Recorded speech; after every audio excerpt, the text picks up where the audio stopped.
So for a couple of decades, I've been convening dialogues for parties in conflict all over the world. I started out in the Middle East, then shifted in my attention and did a big project in Sri Lanka for many years, worked in Colombia, South America, even did some US-Cuba dialogues. And after sitting at those negotiating tables for many, many years, I think I discovered a missing link in my understanding of these conflicts and why they're so difficult to resolve. And here's what I discovered. Here's the missing link. So at these tables and at the dialogues, what we would hope to do was to bring the parties together, and this is the key point, we're bringing people together to work on the political issues that divided their communities. And we would invite the best and the brightest people. They were wonderful, committed individuals. And we would we'd give them an opportunity, as I said, to work together, to see if they couldn't come up with some fresh ideas, some new ideas, some creative ideas that could give some new blood and new fresh air into the political process. And I'll tell you, as committed and as wonderful and as smart as all these people were who were sitting at these tables, it was still so difficult. It was really, really difficult. And I would ask myself, there's something else going on here. There's no shortage of intellectual prowess or ideas. So what else? There's another dimension here. So over time, I started tuning into this other dimension. I'm a psychologist, so I'm constantly looking for the unspoken, what's happening in the room. And there was another conversation that was taking place in these rooms. And by the way, this was in no one particular area. This is every single conflict that I worked on. And the other conversation was taking place what I call under the table. And under the table, they were, let me just say, characterize it by saying they were deeply emotional events. Deeply emotional events. And I would think to myself, wow, this is the stuff that's derailing these conversations. And if I had to put words to it for you, just so you'd understand, the words would have been something like this. This was the content of the conversation. They would have said, "How dare you treat me this way? Can't you see we're human beings? Don't you see that we're suffering? Don't you see how unfair this is? We want to be treated like human beings." So when I put words to this and I started thinking, we have to get this conversation up from the bottom of the table, from underneath the table, to the top of the table. Because my hunch was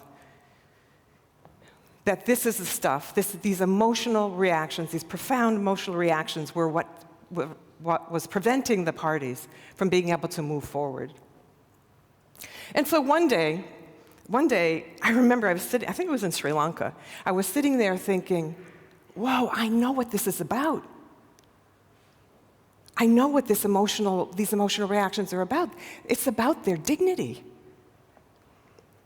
It's about being treated as if they weren't human beings, as if they didn't matter.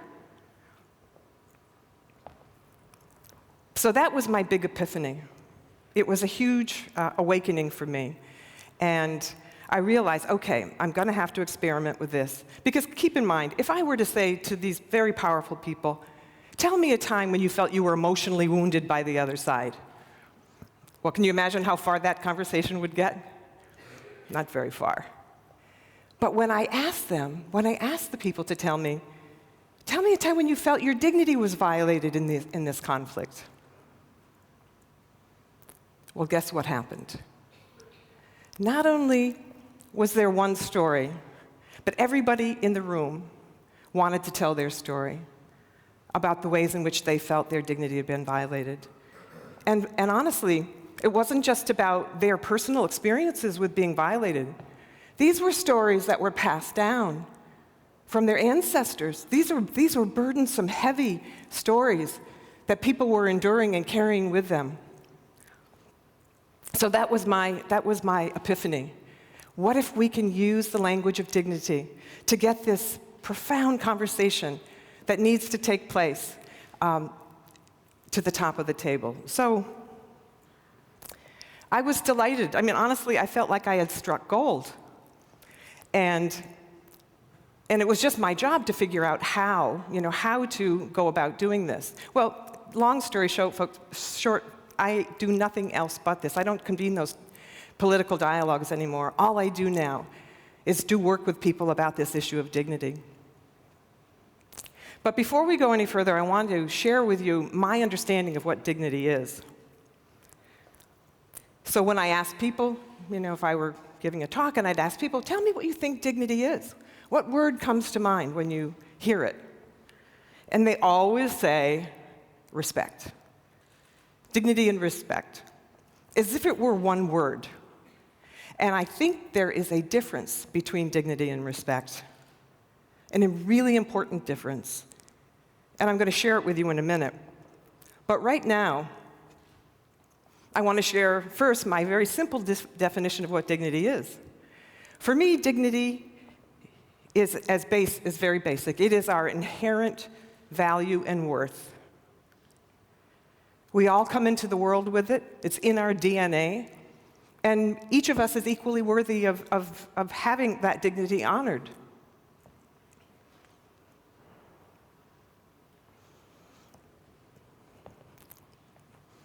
So it's a very basic thought. A very basic thought. We all come into the world equally valuable and equally worthy. But here, and if you have any trouble imagining that, take a look at this baby newborn. Is there any question in your mind that this child has inherent value and worth? I mean, just think of how we adore these creatures when they come into our lives, when they're born.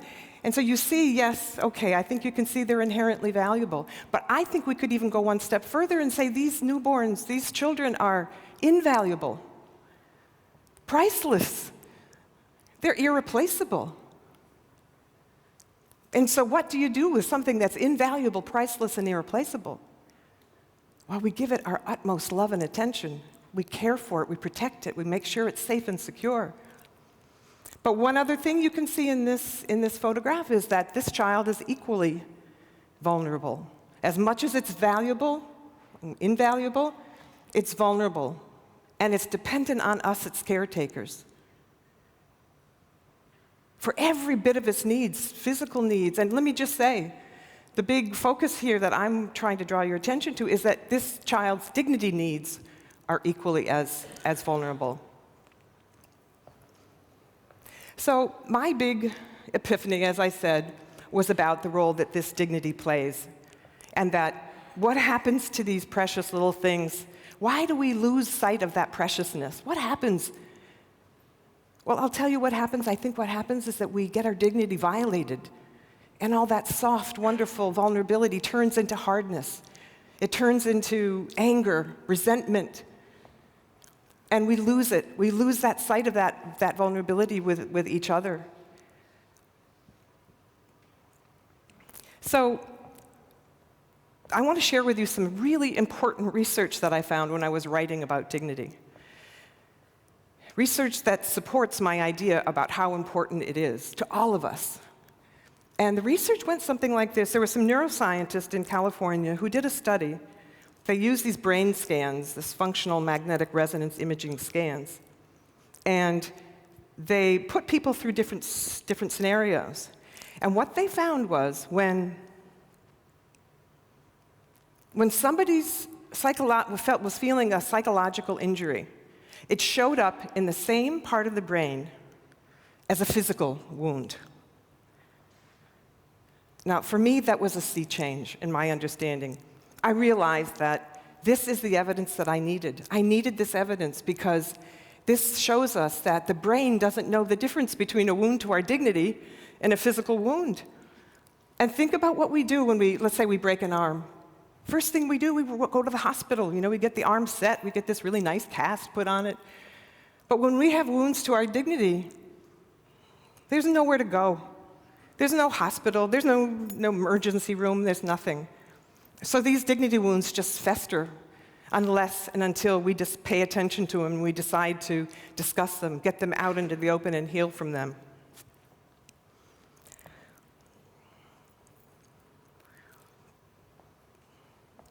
The other thing I want to share with you is what I'm calling the 10 essential elements of dignity. And the reason I did this was because I wanted to know personally, tell me what it's going to look like if I go up throughout my life and treat people as if they mattered and honored their dignity. There was nowhere that I could find anything about this. This took me many years to put together. So the first thing that I discovered about dignity is that the first element, that when we honor somebody's dignity, we accept their identity, no matter who they are. We give them recognition of their unique qualities and way of life. Acknowledgement.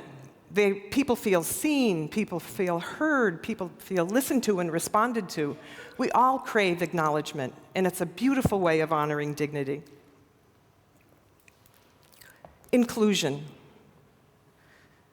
Another powerful element of dignity. We all want that sense of belonging, and there's nothing worse than feeling out of the margins, where you're not have that sense of community and that sense of belonging.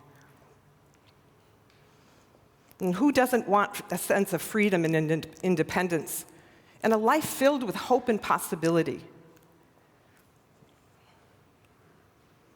And to honor somebody's dignity is to make sure that they feel safe and secure. And I'm not just talking about physical safety.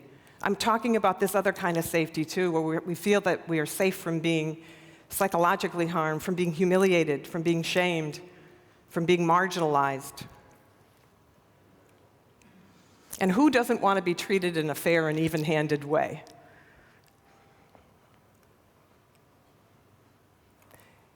When we honor someone's dignity, we give them the benefit of the doubt. We seek understanding, especially from people that we don't really naturally gravitate toward and would not necessarily feel like we understood them. When we honor people's dignity, we give them space. We give them time to explain who they are, what their experiences have been. So the last element of dignity is accountability. All of us deserves an apology when someone does us harm. So imagine for a minute, just take a second, and imagine if we ended up honoring these elements of dignity in our daily lives with the people with whom we come in contact. Imagine what that would be like. Imagine what our relationships would be like when everyone felt this way, felt seen, felt heard, felt their identity was accepted. Because here's the wonderful bonus about honoring somebody else's dignity. This is great.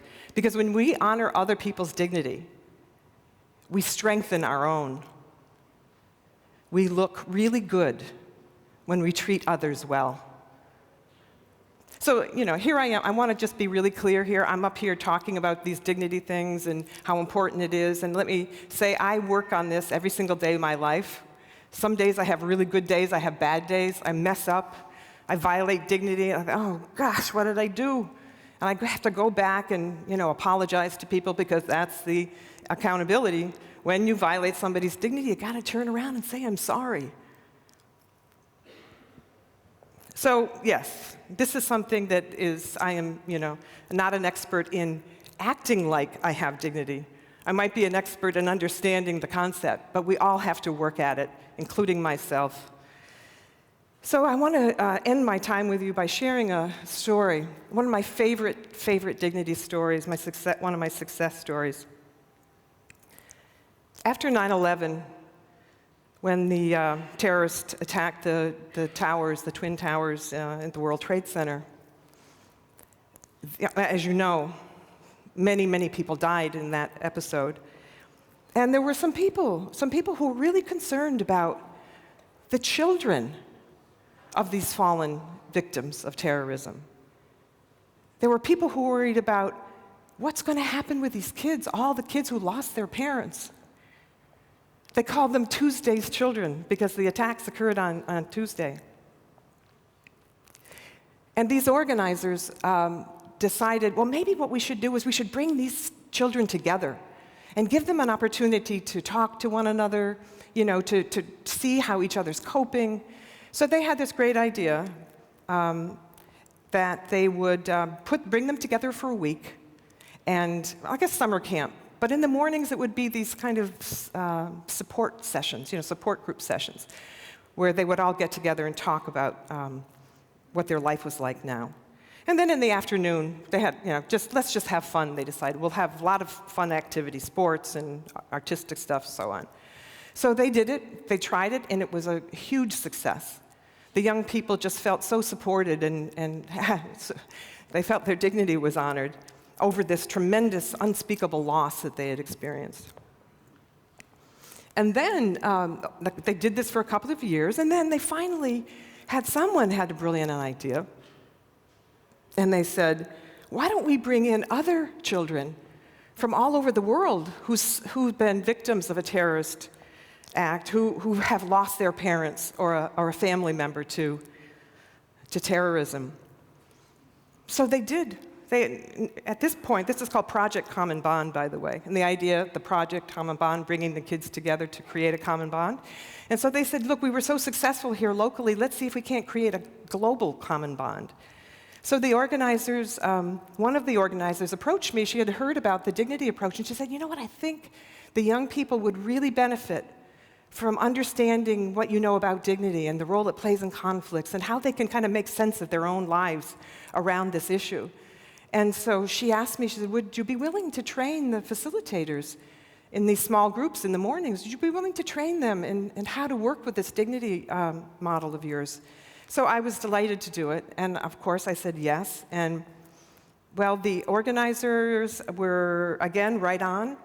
The young people just loved the dignity work. They really understood it. Made sense to them what happened to them. It made sense what happened, why the terrorists, the whole thing just made sense to them. And so at the end of the week, the students, or the kids were able to, they were in an assembly, and they were able to talk about, each of them was able to talk about what effect the week had, what they learned, and so on.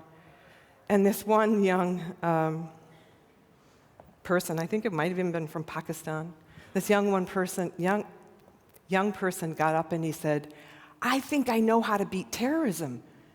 I think we figured it out here this week. He said, we beat terrorism by putting more dignity in the world.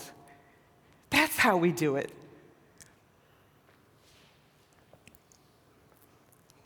Young, maybe he was 14, 15 years old. He didn't want revenge. He didn't want to get even. He didn't want to stay angry and all hardened. He made a commitment.